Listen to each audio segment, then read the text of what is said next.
Ink Ribbon. If you're a gamer, you've probably noticed that things are starting to get a little weird. I know that the world is weird in general, but I'm specifically talking about gaming as a whole. I'm very frustrated, and I think about this a lot, so my reaction was just to make a video. I don't know, because I can't be the only one feeling this way. This started with a lot of things. Like one thing, I find myself preferring to play older games, even if I've never heard of them, over playing the shiny new AAA games that I should be really excited about. And what I've come to realize is typically AAA games are one of two things for me. They're either bad for whatever reason, or they're a huge time commitment.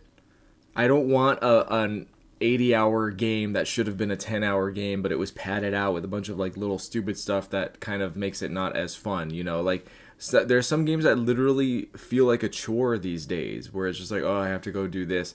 I never want to play a game that makes me say, ugh, I have to blah blah blah. Like, no, you get to play games. It's supposed to be a reward. It's supposed to be entertainment at the end of a stressful day for you to be happy.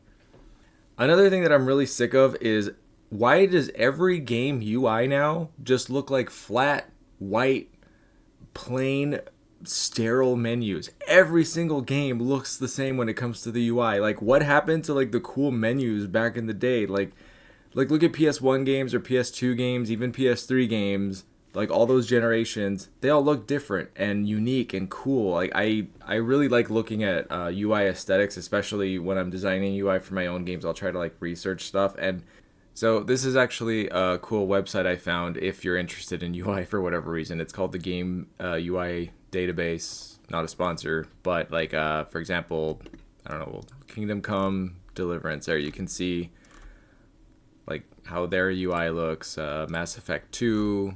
See all these cool menus. Like see, that looks really cool. This looks very like mid 2000s or whatever. But yeah. Anyway, another thing that I'm really tired of, and I know this isn't always the case, but I know that there's a lot of games being released who the people in charge of it are these old men in suits somewhere saying, "Oh, we're gonna make this game that the kids will love," and all they see it as a way to make money. I think I know why Leon is such a bad driver. I wish you guys could see my perspective because like I have such a narrow cone of vision. Like I have no peripheral over here. I have no peripheral over here.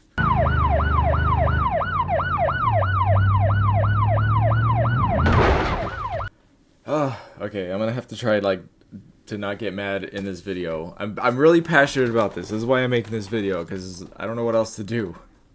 One thing I want to encourage you though, try to remember that especially when it comes to AAA game development, not every person who is involved is necessarily bad. Because let me give you an example. Let's say there's a guy working at McDonald's and they say make a Big Mac. That's what the customer ordered. But he's like, oh, what if I like put this ingredient and I could add this sauce? I could do something really cool with this. Do you think the manager is going to be like, yeah, you know what? Yeah, let's go for it. Let's try it. It'll be interesting. No.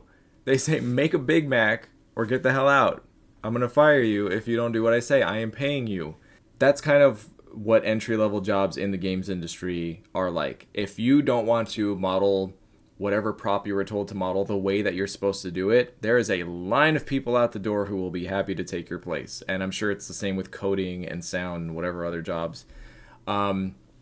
The reason I compare it to McDonald's, and keep in mind, my first job was at McDonald's. I worked in food service for a really long time. That's just kind of how it feels to work in the games industry. Even when I was in school for game dev, they told us, they're like, you're going to be fired. And it's not your fault. That's just the way the industry is. It's just a revolving door. You're going to work somewhere and get fired and work somewhere else and get fired.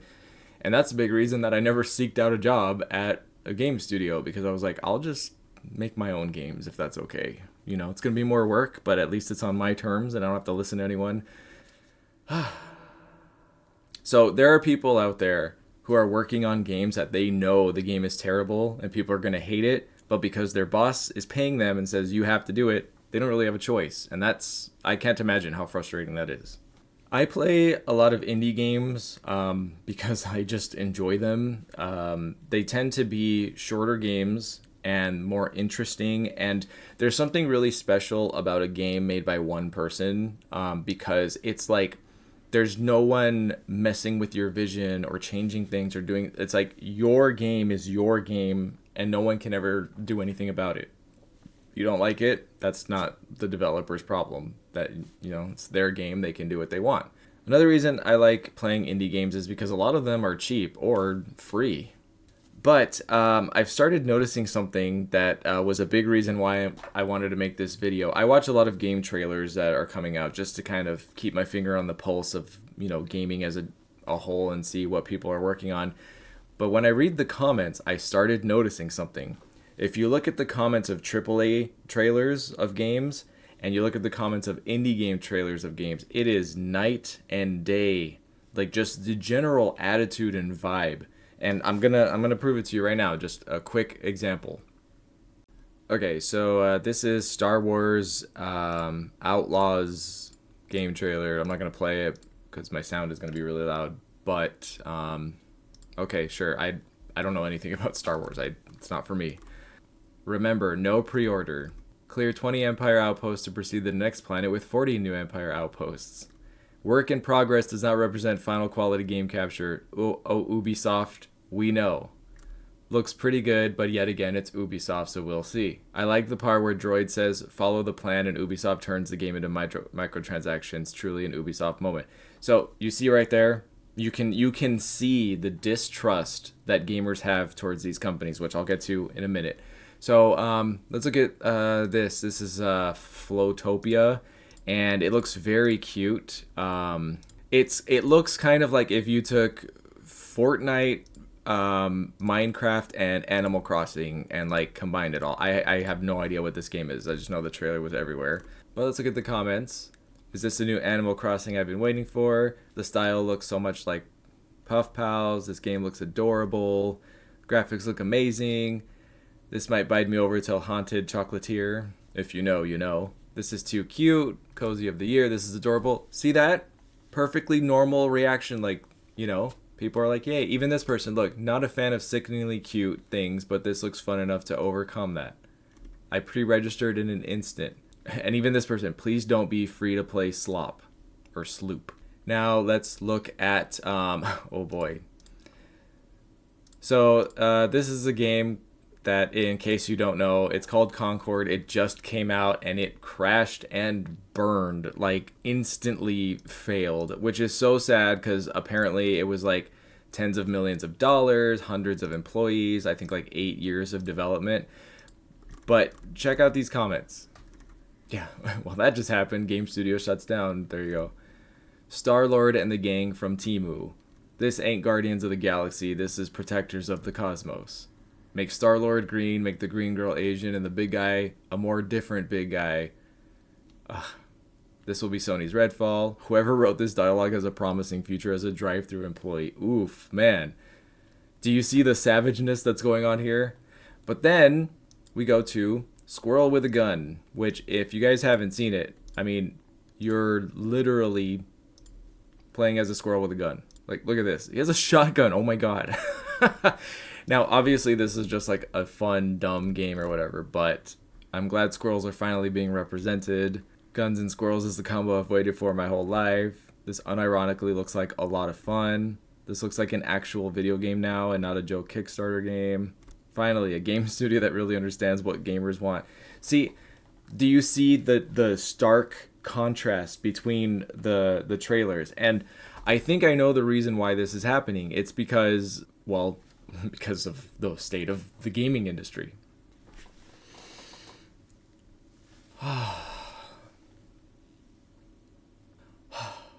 I'm genuinely getting angry. Like, I really have to calm the fuck down. Okay. Okay. To be fair, there are AAA games that are fantastic, amazing games. Like, I finished Final Fantasy VII Rebirth, and while it was really long for someone like me, I am not a hardcore Final Fantasy VII fan. Like, I keep thinking if it was Final Fantasy X or even like a Resident Evil game or whatever, yeah, make it super long. I could play it forever.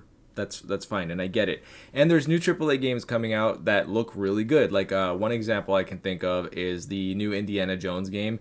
Even though I'm not into Indiana Jones, I see that development had put in the time and love and care, and it looks like it was made by fans for fans, which is just a golden combination. And I think it's not just new and it's good, but it's, you know, trying something different, because it could just be some generic third person game, but it's not. They actually took the time to design around it, and I appreciate that. Then there's also, for me personally, the new Power Rangers beat 'em up game, which I am so excited for, because Power Rangers was my childhood. Oh my god. Yellow Ranger had the coolest helmet. I don't care what you say. But the Yellow Ranger's a girl. Not in the original Japanese version. Oh. Now, what I'm seeing, and as you just saw in the comments, I think trust has been completely destroyed, especially with certain companies that have just gained this reputation. Companies like Ubisoft or Blizzard, EA, of course. And what I've noticed, what keeps happening, because this used to work, they would release these like shiny pre-rendered trailers and we get all excited and pre-order and be like, oh my god. And now people don't fall for that anymore. We see these trailers and we're just like, well, I'll wait till the game comes out and maybe I'll watch a streamer play it, or I'll watch a YouTube video and then decide based on the reaction or what I'm seeing if it's a game for me. And like the practices that have been going on are really frustrating. Like pre-ordering DLC for a game that isn't out yet. What the fuck is that about? Finish the game, okay? You want to make DLC later, fine, but don't make the DLC like, and then like, fucking like,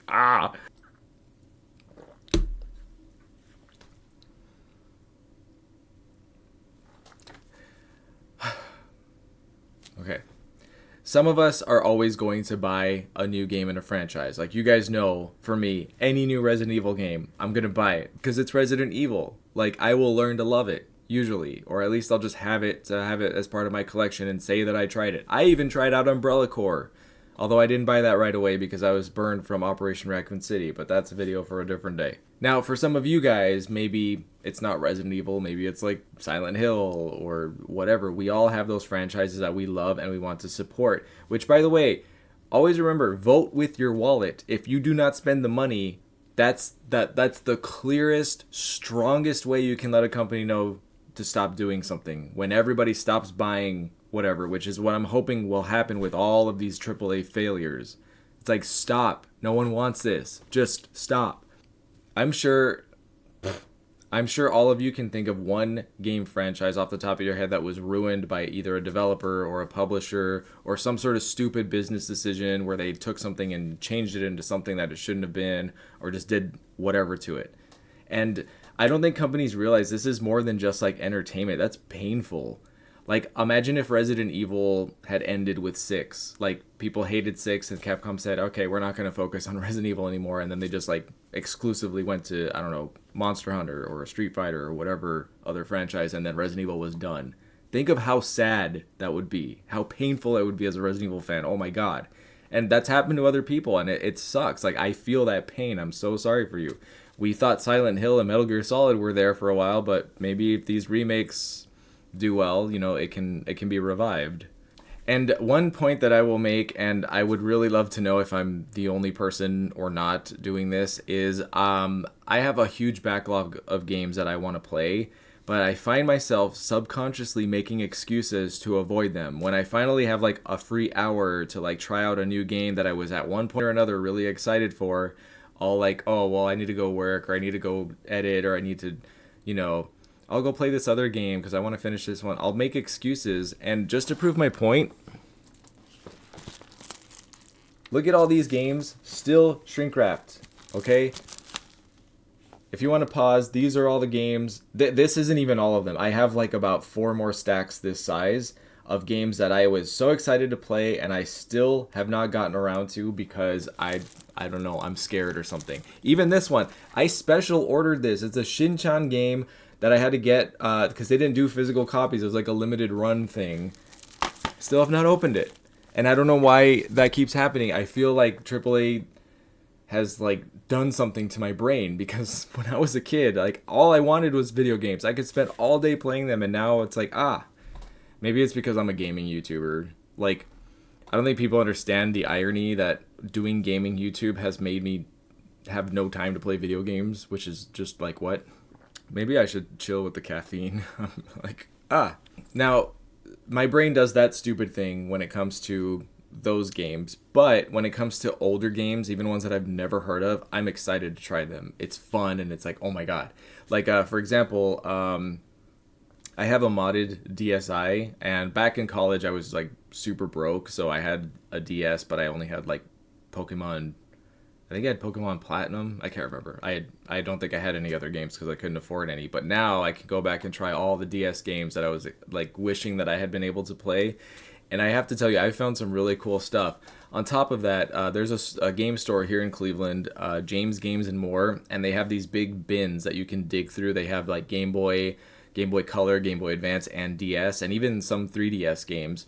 Most of them are shovelware, but they're 3 for $10, which I'm like, hey, like, let's see what we can find. And I have found some really cool stuff, and it's just like, ooh, what's this game? What's that? And and just a quick thing on that. I know you're not going to believe me, but I have found hidden object games are so fun and relaxing, and they are a really unappreciated game genre.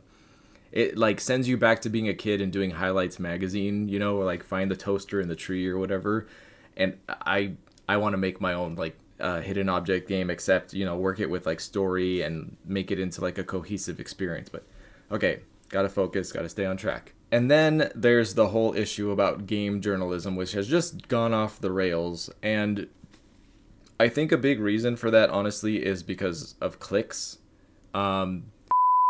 Okay, so literally as I was recording this video, I saw a thing pop up where No Man's Sky subreddit was putting out fake information, like screenshots, and here's how to unlock this or whatever. I've never played the game, so I have no idea.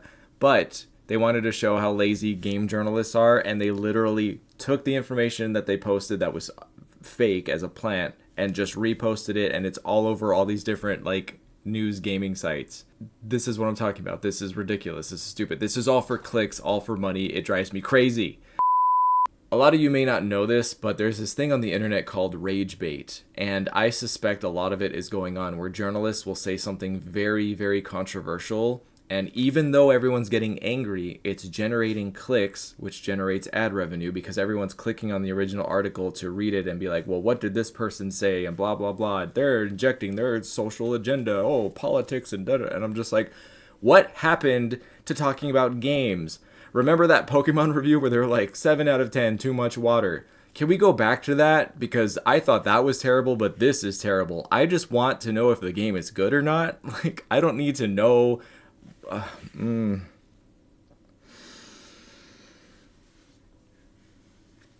What is love? Baby, don't hurt me. I think this is also why game remakes have become so popular, is because they're based on games that were good and original and beloved. So like, instead of this crap that nobody wants, it's like, how about we like add a new shiny coat of paint to a game that people do love? Which even with that, like, I'm fine with remakes, but I feel like that's a missed opportunity because there's a lot of games that could have been good, like they tried and they failed, that I think really deserve a second chance, and that's where the time and energy towards remakes should be put, but I think I'm alone in that opinion. So, with all of that out of the way, where does that leave us? My prediction is that indie devs are going to keep this whole ship afloat until either things get sorted out in the AAA space and just in general, or we're going to have another game crash like we did in the 80s where everything just crashes and burns and it collapses. But maybe that's a good thing if that does happen, because then we can get rid of all the corporate loot box nonsense games and then just focus on games that we actually want to play.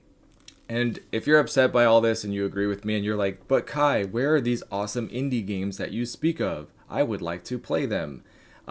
They haven't replied to my request for sponsorship, which is fine. I mean, I really tried, but I don't even care. This is how strongly I feel about this website. There's a website called itch.io, if you don't already know it. And it is an indie game paradise, and most of the games are free. A lot of them aren't, but most of them are. And the easiest way I can explain itch is imagine YouTube, but instead of people uploading videos, they upload games that they've made and you can play them. A lot of them you can actually play in browser, even on your phone. So like you don't even have to download anything, it's just there. And a beautiful thing about itch.io is there's no censorship. Like anything you can imagine, and yes, even those games, actually especially those games, if you know what I mean, and they go there. So whatever type of game you're looking for, or whatever kind of experience you want to find, you'll find it there. I guarantee you'll find something that will scratch whatever itch you're trying to scratch. I mean, even I've uploaded a few games there. I did a Resident Evil coin pusher game. I did a Daria like RPG fan game, if you know Daria. I'm Ink Ribbon on there too if you want to check it out. I'll put the link in the description, but highly recommend. It's like, you know, it's like eating salad, but like the gaming version of it, where it's like instead of eating all this processed crap, it's like, I'm gonna have a nice refreshing salad and feel like a healthy god. I don't know, but I guess I don't know how to feel. I identify as a gamer. This is like my life. This is what I do, and to see the way that it's going is really disheartening. So I just wanted to make this video. I don't even know if I have a point. We're all just yelling into the void. I don't even know anymore. I don't care. As much as I wish this was vodka, it's sparkling water with just a little bit of caffeine. That might have been a mistake. I'd love to know your thoughts, especially if you're Gen Z or younger, because for millennials and Gen X and older, even zillennials, we know what the gaming landscape looked like before versus now, whereas if you're young, this is all you know. And I actually cannot wrap my head around what that looks like, and also what the past must look like to a young person. So, you know, when we talk about the good old days, that's kind of what we're talking about. It wasn't like this before. Everything was just on the disc, and that was it. That was it. And it was good. It was great. I'm not crying, you're crying. And to be fair, if there's some AAA games that you think have been really unfairly judged, or you disagree with any of this, let's talk about it in the comments. We can have a civil discussion without being dicks to each other. Like, I just want to hand out drinks. I wish the comment section was like a pool party. Like, come on in, here's a little coconut drink, there's some snacks over there. We're having a Smash Brothers tournament in the Cabana Bar. And yeah, enjoy the pool. Go for it. Just everyone be cool to each other. In fact, if you watched this far, put like anything that looks like pool party emojis with your comment, and we'll just treat the comment section like a pool party, because at this point, yeah. Okay.